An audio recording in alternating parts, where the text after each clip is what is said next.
Hey, what's going on, guys? So here you're going to see me do another Olympic lift variation utilizing the snatch. Again, I like utilizing this specific Olympic lift movement. Again, we're talking about overhead mobility, specifically shoulder mobility, thoracic spine mobility.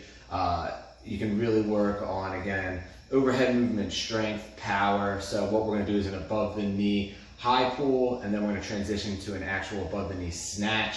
And then from that snatch, we're going to hold that position, and then we're going to transition into an alternating reverse lunge. You're going to see I'm not coming down so my knee's parallel with my hip. I'm shortening that up a little bit, working with a different 90-degree angle to protect the joints. And again, you're going to see me do a lot of this explosive. And then when I come down that reverse lunge, nice slow and a control-eccentric movement pattern. I'm going to do a real slight pause and come back up, making sure I'm controlling my body again. You're going to see my feet are hip width, especially doing a snatch. My hips are hinged correctly, loaded correctly. You're going to see my high pull. You're going to see a little bit of triple extension here. Again, it's always a work in progress. These lifts take practice, practice, practice. And again, you work within your boundaries, guys, because if you don't have proper thoracic spine, overhead mobility, your core strength is not there, you don't have enough balance and stability starting from the ankles up. These are lifts that really you should be coached on, and you should really transition to over time if it's something that you want to do. Again, these are all program specific for me as I'm getting ready for an event soon.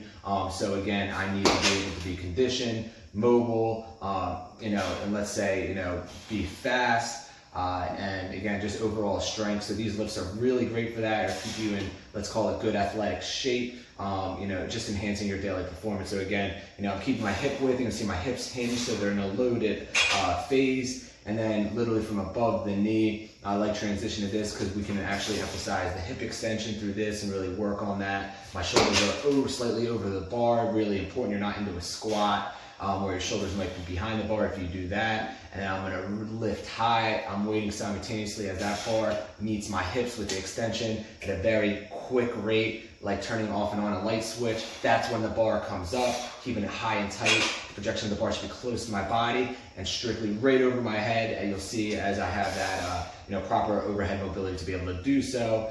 And then, as I'll keep saying, work within your boundaries. If you don't feel safe, but this is something you want to do, you talk to a coach and you work with someone to do that. But again, try these lifts. Again, follow kind of my movement patterns, how I do this compound complex movement. It's a nice good compound set I have going here, and you can separate them accordingly, which is probably what you should do.